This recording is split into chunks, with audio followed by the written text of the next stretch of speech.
Level 1. The candidate: you are 19 years old. You are sitting in a Navy recruiter's office in Tulsa, Oklahoma. The chair is plastic. The carpet is gray. On the wall, there is a poster of a man in a wetsuit emerging from dark water at dawn. And you have been looking at that poster for 11 minutes while the recruiter finishes a phone call. You did not come here for the regular Navy. You came for one thing. The recruiter hangs up. He looks at you. He has seen this before. The specific look of someone who wants the hardest thing in the building. He asks what you scored on the ASVAB. You tell him. He nods. He says you are eligible for a SEAL contract. He says most people who sign that contract do not finish. He says this the way doctors deliver bad news, without cruelty, without softness, just the number, just the fact. You sign anyway. You go home that night and do push-ups in your bedroom until your arms stop working. Then you lie on the floor and stare at the ceiling and think about the poster. The man in the wetsuit, whatever it took to put him there. You want to be that. You have no idea what that costs. Level 2. The Recruit Naval Special Warfare Preparatory School, Great Lakes, Illinois. 8 weeks. They do not call it easy. Nothing here is easy. Every morning at 04:30, you're in the pool. Every afternoon, you are on the grinder. The concrete courtyard outside the Bud SH compound in Coronado that has absorbed the sweat of every candidate who ever passed. You are not in Coronado yet, but you train as if you are. Because the only way to survive what comes next is to be ready for it before it starts. You swim 500 yards in the ocean in under 9 minutes. You do push-ups, sit-ups, and pull-ups in numbers that would have destroyed the version of you from 8 months ago. You run 4 miles in the sand in boots in under 31 minutes. You do it again the next morning. You do it the morning after that. At the end of 8 weeks, 40% of your prep class has quit or been dropped. You are not among them. You fly to Coronado, California. You check in at the Naval Special Warfare Training Center. The building is plain. The ocean is right there. And somewhere on that beach, in front of that plain building, there is a brass bell mounted on a wooden post. You already know what the bell means. The Hell Week Survivorbud Phase 1. 8 weeks, the first of 3 phases. Hell Week begins on a Sunday night and does not end until Friday, 5.5 days, approximately 132 hours. You will sleep a total of 4 hours across the entire week, in increments of 45 minutes or less, on wet sand, in a wet uniform, with instructors standing over you with bullhorns. The water is 67 degrees. That does not sound cold until you have been in it for 3 hours, and your hands have stopped responding to signals from your brain. Your hands become objects you carry rather than things you use. The instructors are not cruel. That is the thing nobody tells you. They are not trying to break you out of hatred. They are trying to break you so that what is left over is the part that cannot be broken. The job requires that part. The job depends on it. On Wednesday morning, day 3, a man in your boat crew rings the bell. He is one of the strongest physical specimens you have ever stood beside. He rings it without ceremony. He places his helmet on the ground in front of it, which is what you do when you quit, and he walks to the office to sign the paperwork. You watch him walk. You do not speak.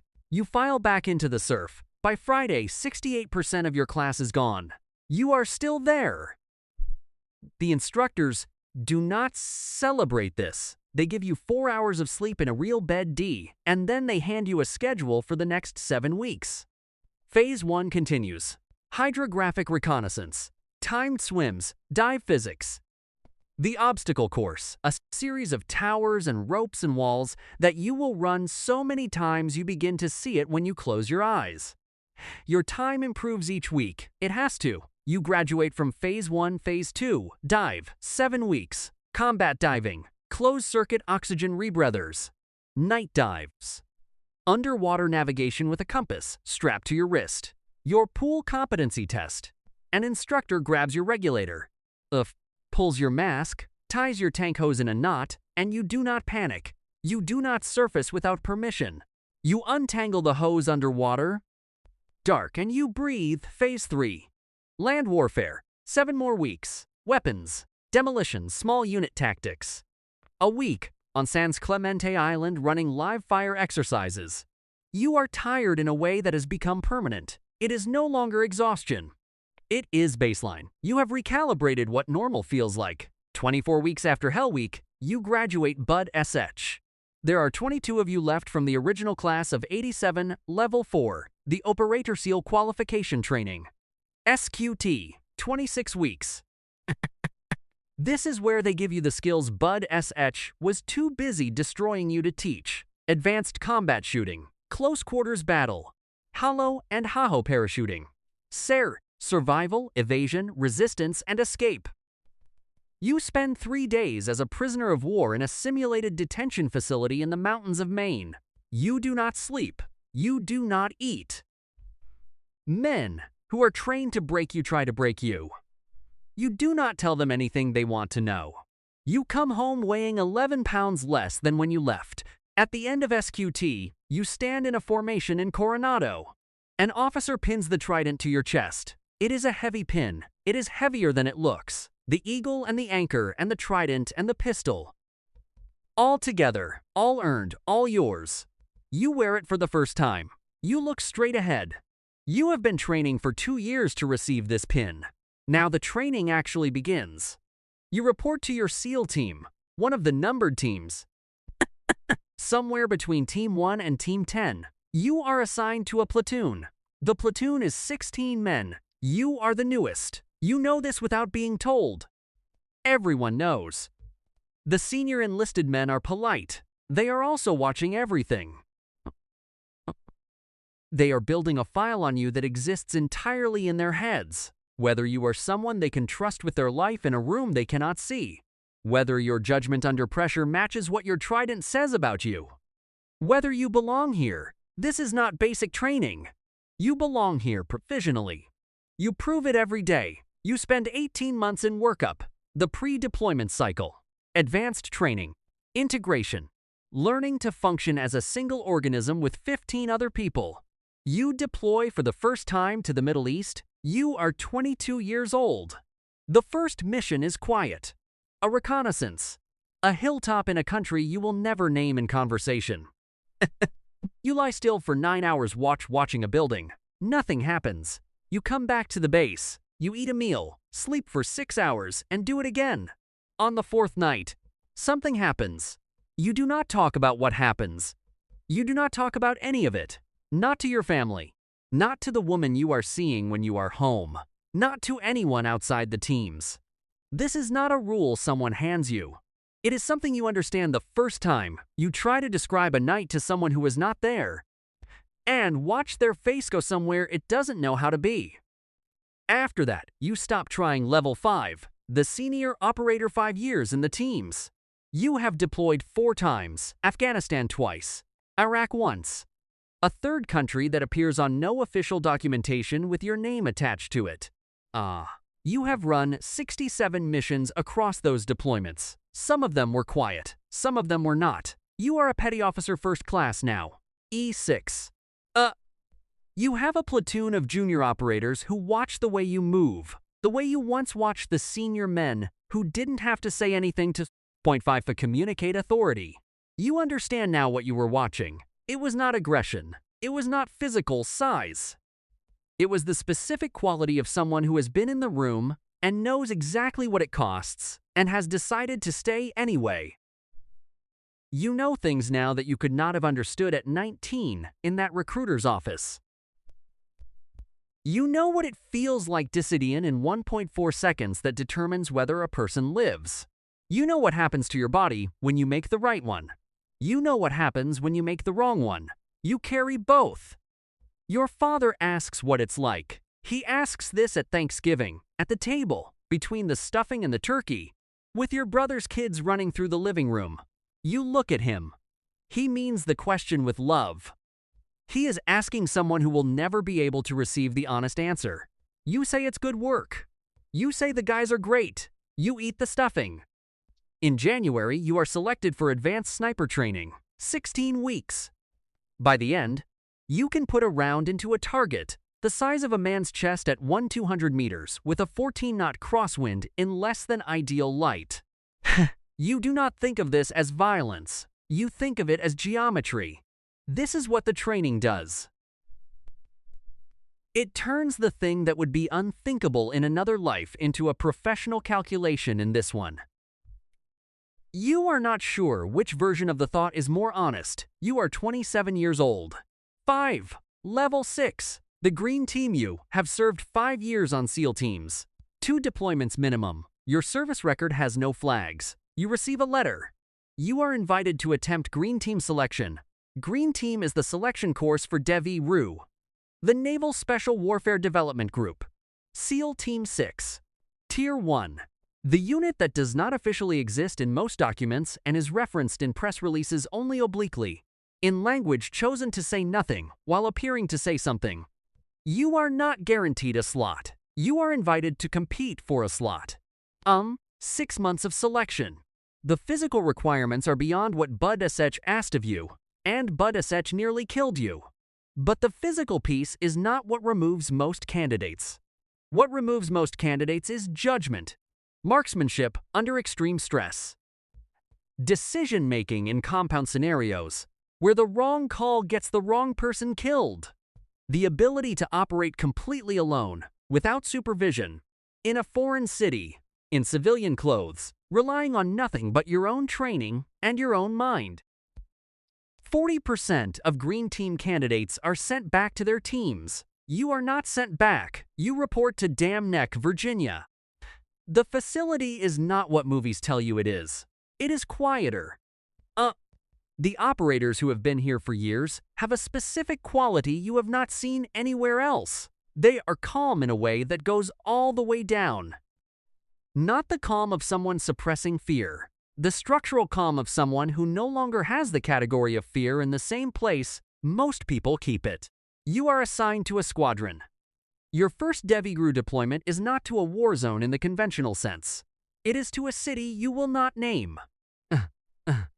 You are there for 6 days. You come back with 3 fewer people than you went with. You do not discuss this. You drive home from the airfield. 5. And you sit in your truck in the driveway for 20 minutes. And then you go inside. Level 7. The Tier 1 operator. You have been at DEVGRU for 3 years. You are 35 years old. You have run operations on 4 continents. You have been in 23 countries, 11 of them in a capacity that will never appear on a publicly accessible document with your name. You have been wounded twice. The first time was minor. The second time was not. You spent 6 weeks at Walter Reed. The physical therapist who put you back together was a woman from Iowa who had never been in combat and understood exactly what it cost without you. 5. Saying a word. And that was the strangest thing, being understood by someone who had never been there. You are past the age when most operators begin thinking about the future. But operators at DEVGRU do not think the way other people think about the future. The future arrives in the space between deployments. It is a temporary state. The job he permanent one. Your marriage ended 2 years ago. You do not blame her. You have tried to reconstruct the moment it became inevitable. And you cannot find a single decision you could have made differently. The job is not compatible with being fully present. She needed someone fully present. You were never fully present. You were always somewhere else in a way that had nothing to do with where your body was. You have a daughter. She is 8 years old. 5. She calls you dad when you are home.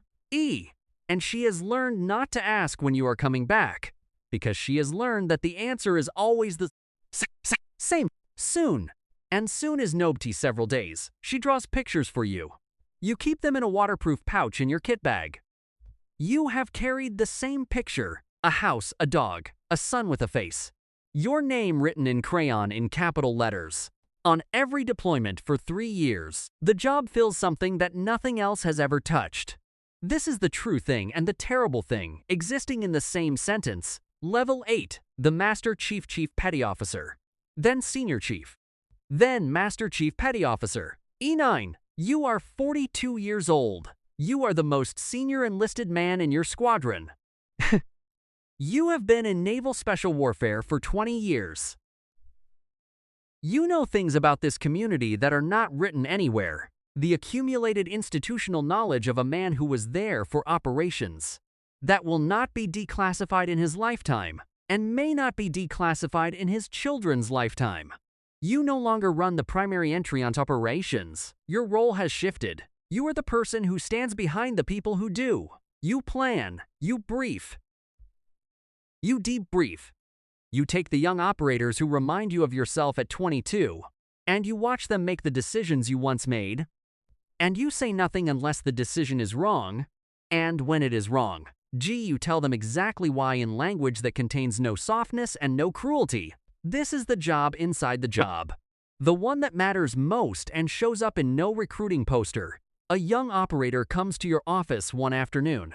He is 2 years into his first deployment cycle. He is good, the best raw talent you have seen in 5 years. He sits across from you and says he is thinking about leaving.